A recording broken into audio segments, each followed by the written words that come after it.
look at Part 1. Part 1. You will hear a conversation between a psychiatrist in the medical centre of the college and a new student. First, you have some time to look at questions 1 to 4.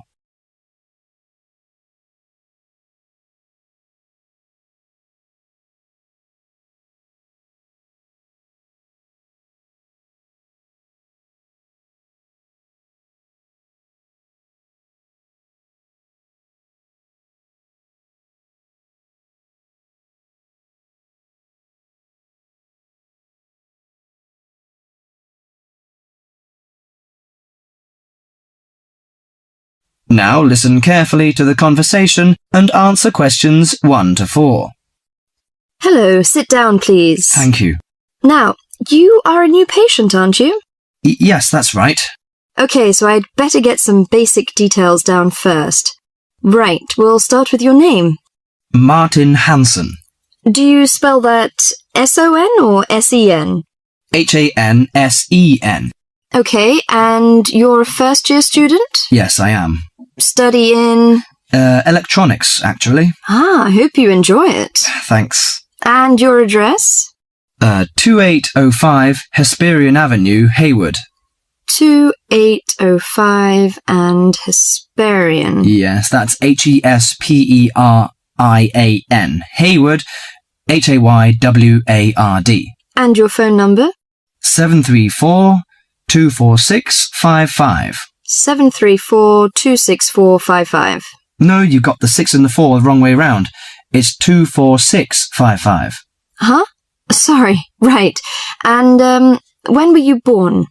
The 15th of June, 1986. Here in New Zealand? No, I was born in Sydney. Before you hear the rest of the conversation, you have some time to look at questions 5 to 10.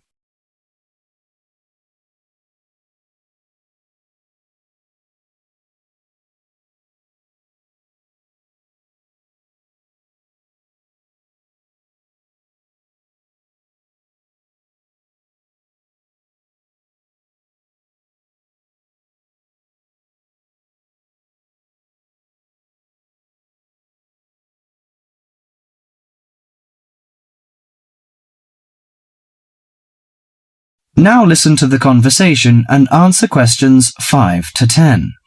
Good. So, what's your problem? Well, frankly, I wonder whether it is a problem. I get the blues, and it lasts for quite a while. I don't know how to... Yes, we all feel sad or get the blues now and again. Generally, our sadness lessens in time, and with the support of friends. However, if the depression leads to difficulty in thinking and greatly disrupts your daily routine, it can be evidence of a psychiatric problem. What do you feel exactly? I always feel sad and worthless. I find it hard to fall asleep and wake up early in the morning. How long has it lasted? Nearly half a month. Do you feel fatigue or loss of energy? Or you may have lost interest or pleasure in usual activities? Yes, sometimes. At first I thought I could overcome it by myself, but I failed, and... I'm so glad that you came here. It seems that you are suffering mild depression from your symptoms. Depression? Yes, I feel depressed sometimes. But why would I... Depression may occur as a result of biochemical changes in the body. Alcohol, amphetamines, cocaine, and LSD can bring on depression. Those who have a family history of depression usually have a greater risk of depression. Sometimes the worrying changes in life can lead to depression. I see. I had a really bad breakup of a love relationship. It makes me feel hopeless. Do you think I need some treatment? Yes. Antidepressant medications are often used to treat depression, if it is serious. But I don't suggest them at first because of the side effects. I suggest psychotherapy, which can give you support and help you regain control. So do I need to come here every day? No, I will arrange counselling sessions for you, which will last 12 to 20 weeks. You come here once or twice each week. The psychotherapy is directed at helping you gain insight and understanding about events in your life. which may have contributed to your depression. With growing insight, you can often learn more effective ways of coping with your feelings and changing your behavior. What can I do to take care of myself? Well, at first you should do some physical exercises on a regular basis, at least 3 times a week. How is your food? Do you eat well? Yes, I think so. I eat at my homestay family. Good. Find a hobby or a positive recreational activity to participate in once or twice a week. I know it's difficult for you, though. When you feel it's hard to overcome the depression, come to the counseling session. Remember, ask for help if the load is too heavy to handle. Yes, I'll try. So, when will my counseling session begin? I'm going to arrange that for you. That is the end of part 1. You now have half a minute to check your answers.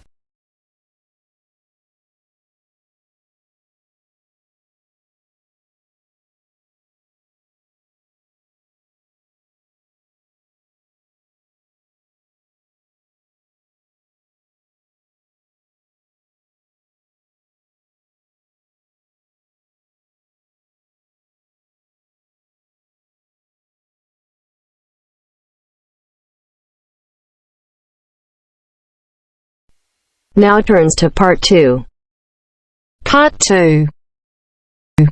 You will hear a conversation between an Ielts candidate and an Ielts administrator. First, you have some time to look at questions 11 to 15.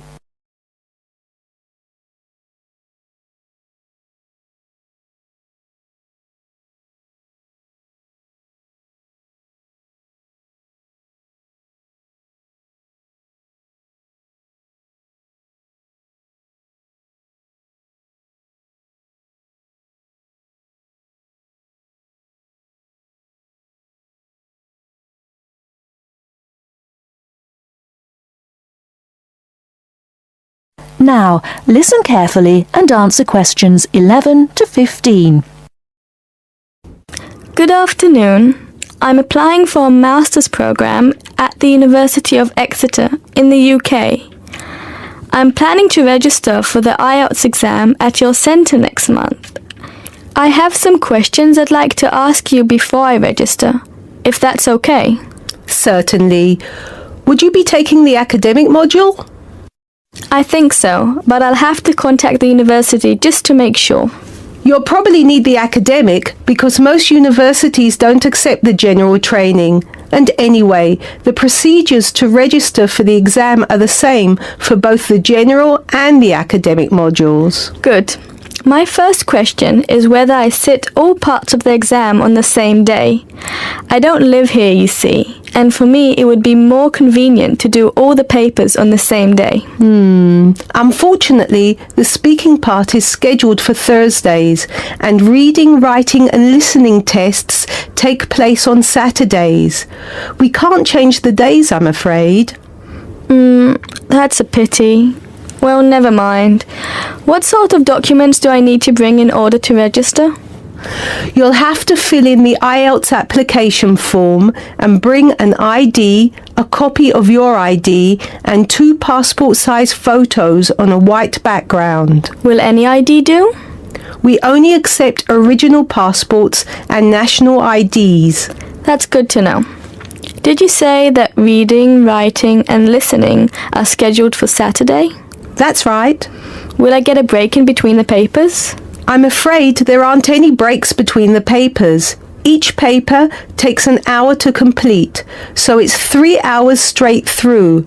You'll first do listening, and then reading, followed by the writing test. This is a standard requirement from Cambridge. Before you hear the rest of the talk, you have some time to look at questions 16 to 20.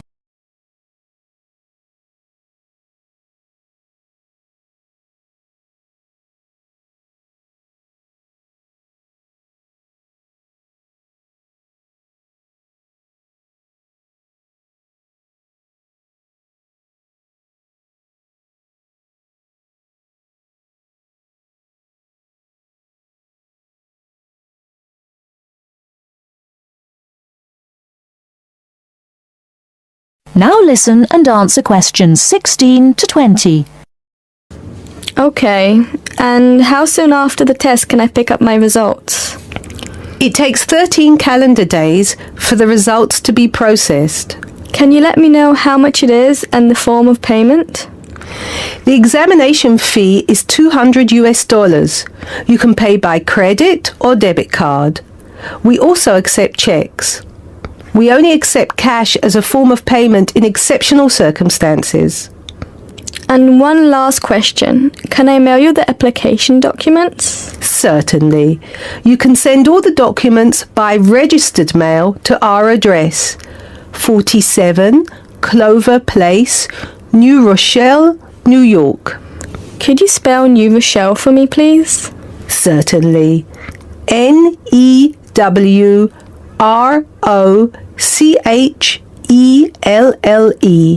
Could I have the zip code as well? Sure. Our zip code is 10806. Thanks. You can also email us at inquiry@examsmail.com or phone us at 325-9082. I think that's all. Thank you very much for all the information. Bye. You're welcome. Goodbye. That is the end of part 2. You now have half a minute to check your answers.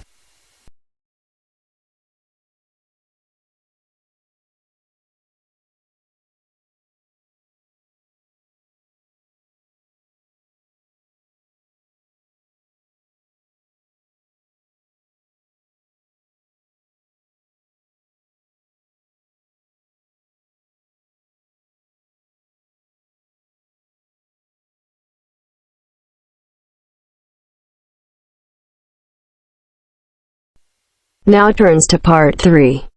Part 3. You'll hear two university students discussing a social science lecture they attended. First, you have some time to look at questions 21 to 24.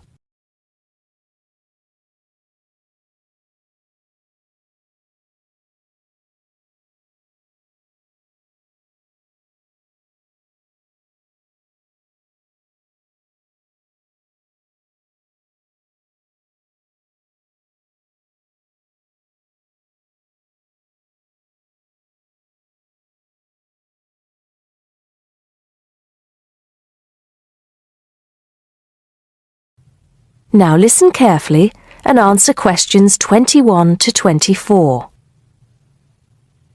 Did you go to the first social science lecture yesterday? Yeah, didn't you see me there?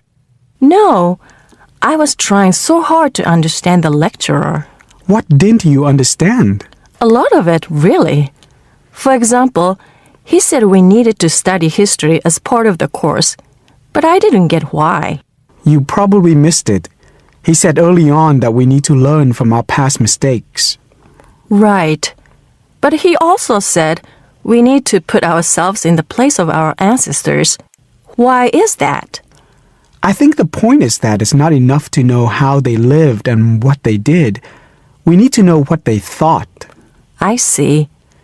And I've written transferable skills in my notes next, but I have no idea what that means. If you study social science, you learn skills that you can use in a job.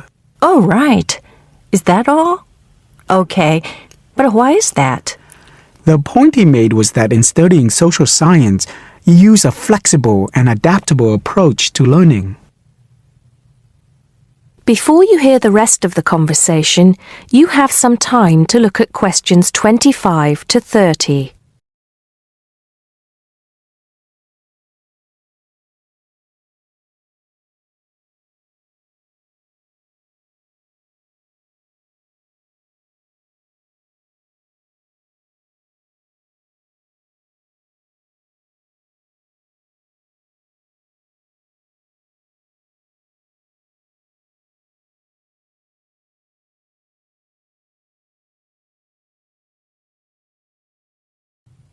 Now listen and answer questions 25 to 30. He also kept mentioning all the other subjects we will need to study as part of the course. I didn't write them all down, did you? Some of them. I think I can make sense of my notes. The first one was anthropology, which he said would cover prehistory and archaeology as well. Okay. Then there's economics. I wrote down that this was not meant to mean that we will spend all our time looking at economic theory, but more that we need to see how humans behave. That's good. I don't think I could handle economic theory. He said something about education too, didn't he? Yeah. He said we'll be looking at how cultural information is handed down from one generation to the next through teaching children. He said we'd be focusing on geography too, but I can't really remember which aspects. Can you? I noted it down, I think. Here we are, yes, particularly in relation to urban planning. It's law that I got confused about. I didn't understand why he linked that to economics. I think he meant that laws affect the way wealth is distributed. That makes sense. Now, what are the science wars? Okay, I did get that. The science wars are about how social science collects information. In sociology and social work, and in social science generally, they can only study patterns of behavior and observe. If you compare that to the way scientists work in physics or chemistry, it's very different because they use specific experiments that can be tested and which give concrete answers. Social studies is often accused of being unscientific. That's all. Okay. But it still looks like a good course, doesn't it? You don't have any regrets, do you? None at all. I'm looking forward to it. That is the end of part 3. You now have half a minute to check your answers.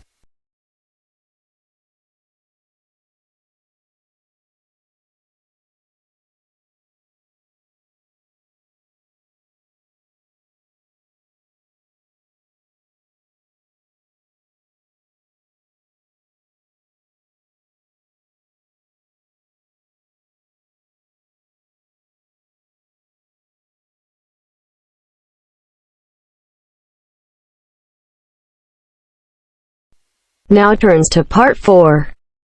Part 4. You will hear part of a lecture on wildlife. First, you have some time to look at questions 31 to 40.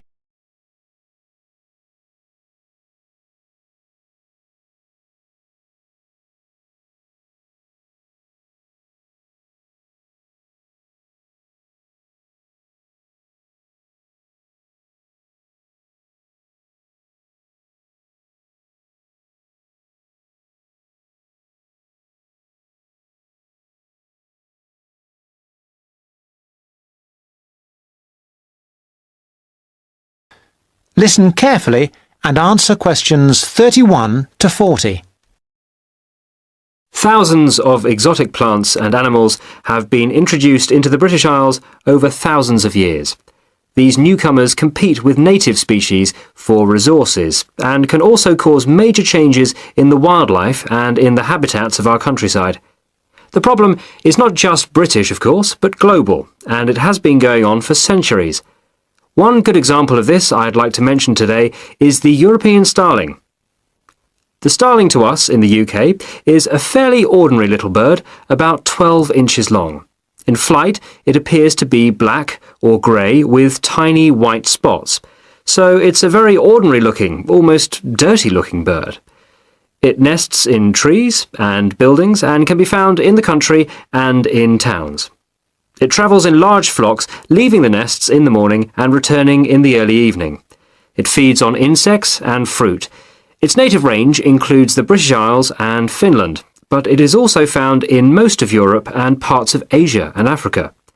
In the British Isles and Finland, however, it has suffered a huge decline, and in these countries there is an effort to conserve the species. It is a different story in some of the places where it has been introduced. For example, the population in the USA is estimated at 170 million birds. Also, they are becoming a big problem in Australia and New Zealand. Starlings, as I have said, nest in trees, and it has been found that they are more aggressive than native species, native that is to Australia and New Zealand, when they are looking for nesting places. They therefore compete with native species for nests, and also they drive those species away from nests. So, this nest-building activity causes harm to native species, but also they are a nuisance to humans. They gather in large flocks of thousands of birds and feed together on commercial crops. This causes great financial damage to farmers. And they also make a mess, both in the town and the countryside. There is also the problem that starlings may carry diseases which affect both humans and other animals, although this has not been really confirmed and we are waiting for more work to be done on this. The question arises, what are we to do about foreign species which not only do damage to native species but interfere with human activity? We have three approaches in theory, but usually it is not a free choice between them. Usually we have to do the best we can and that money will allow. The best approach, of course, is prevention, and many countries have passed legislation which attempts to limit or prevent the arrival of non-native species in their countries. In particular, there are many international regulations on how and where ships may pick up and deposit water, and this is a major contribution to preventing the accidental transport of fish and organisms by ship, since accidental transport by ship is a frequent cause of fish and other creatures going from place to place. Ports also have special areas where water can be deposited, and many of them have treatment facilities to kill any foreign species that may establish themselves in their waters. For fish and organisms that live in water, these international regulations are useful, but obviously not all species can be dealt with in this way. Sometimes it is simply too late for prevention. Then we have to consider eradication or management. By management, I mean that we have to decide how best to live with the new creatures and how to keep their numbers down. However, this becomes not only a scientific question, it can be a matter of choice what population level of an invasive species we want to maintain. This choice involves costs. There is the cost of living with the species, and there is the cost of managing the species over time, and species management is usually a long-term business without any foreseeable end. However, there is not just the economic aspect to this question. We can also consider the ethical point. How should we treat animals which we have, sometimes deliberately, introduced into the environment? Is it permissible just to exterminate a number of them convenient to ourselves?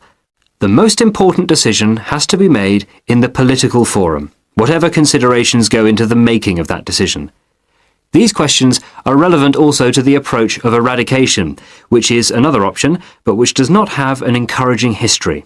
Many attempts have been made to eradicate introduced species. That is the end of part 4. You now have half a minute to check your answers.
Going to